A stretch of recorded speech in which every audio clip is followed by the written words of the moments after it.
What's up, everybody? Stacking Surfer here, your favorite YouTube stacker with another awesome video. Yes, I'm down back at the beach. I've been working all week in my office at my house and I'm done. I need to get outside a little bit. So I thought I'd come down here and share a video with you guys. And today we're going to be talking about the 10 ways to stack. I bet you did not know that there are actually 10 ways that you can stack. Well, today you're going to find out about that. Hit it. Stacking Surfer, the life can become your best friend. Balances in your bank and stack. Okay, number 3 is your sovereign. Let me find my sovereign coin here. All right, so we've got a Canadian maple leaf here. You can see that there. So make it look a little better there. All right, and we've got a young queen on this. This one is from 1989. So Queen Elizabeth was a bit younger at that point. These are great coins. It also includes the American Silver Eagle, the Australian Kangaroo, and the Great Britain Britannia. And these are great coins because they just look nice. They say how much silver content's in them. They say what the weight is. They say a year on them. They also have nice images on them. And they're printed in huge quantities, so a lot of times you can buy full tubes or even a monster box of them. And traditionally, you can buy them for pretty good prices. Right now, they're insane.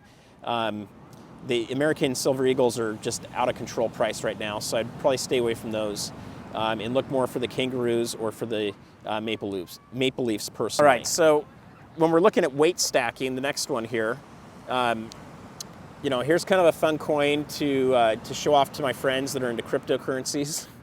So if you can see it, it's an Ethereum. I let them know that this is a real Ethereum coin. What they have is not real. It's just software. But this is a real Ethereum coin if you guys wanted to know what that looked like. But then I've also got this Sunshine Mint round here.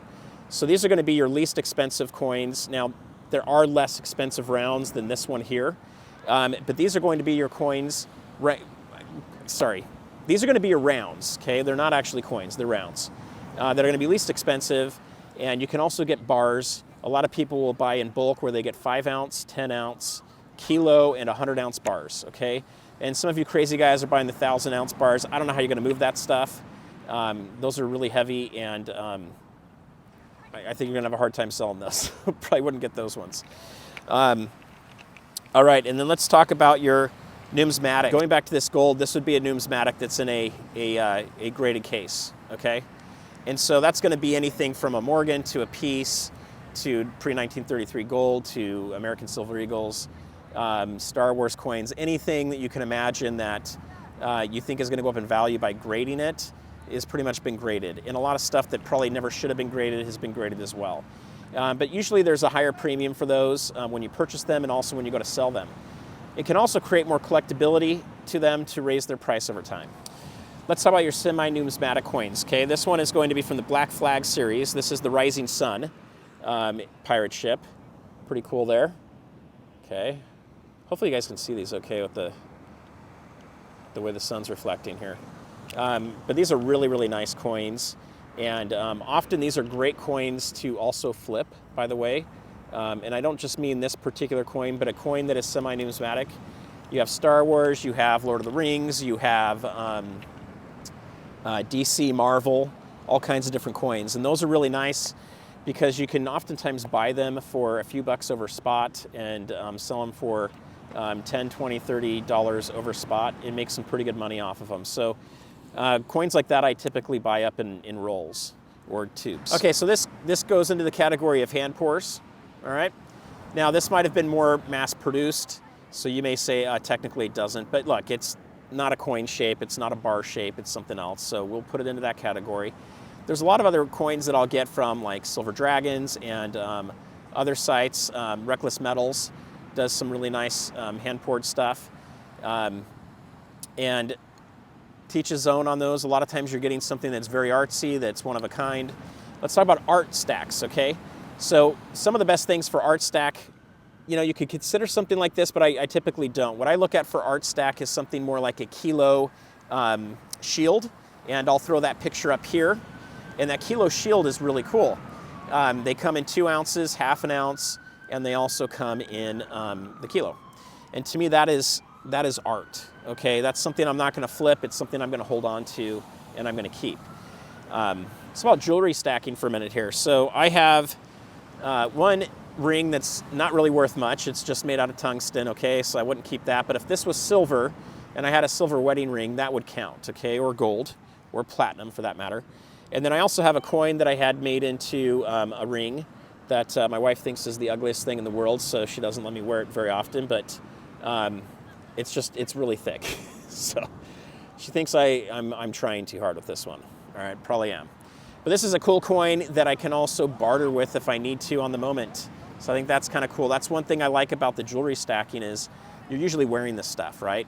So if you got earrings, you got necklace, you got a ring, you got a couple rings, it's stuff that you could turn around and barter with if you had to in a situation, or if you saw a local coin store and you need to go into a pawn shop, you could take it and do that. I probably wouldn't do that. So I want to thank you guys. I just hit over 100 subscribers here. I know for many of you that is not a big deal. You've got thousands of subscribers, but for me, that was big. 3 weeks, 100 subscribers. Let's see if we can move that up a little faster. So if you haven't, please hit the subscribe button and the bell icon. And also the thumbs up. That always helps YouTube promote this video more to people. And as I'm getting started, I need all the promotion I can get because they just don't promote you much until you get monetized. So I'm going to share with you guys a little bit of a sunset here too, which will be fun. You'll enjoy that. And we're gonna start walking back up to the car now. So what I'd love to do is hear from you guys. How do you guys stack? Do you have 10 different ways of stacking? Do you maybe categorize 2 or 3 of those into one category? Do you have a certain way of stacking or a certain kind of stack that you like more than others? And my guess is a lot of you do. For me, I actually really like the pre-33 stuff. So let's call that the confiscation stack. And for me, it's not all about confiscation. I do think there is some risk to that. I know many of you I've talked to do not think there's any risk of that at all. But I do think there is some risk to it. I've studied it thoroughly, and there is risk. The other issue is when I want to move a significant amount of money in and out, I find these coins to be some of the better ways to do that. Don't have to report everything right off the bat, so that's nice. In addition to that, I'm not just stacking to hold forever. For me, some of this stack is going to be turned into real estate. Some of it's going to be used to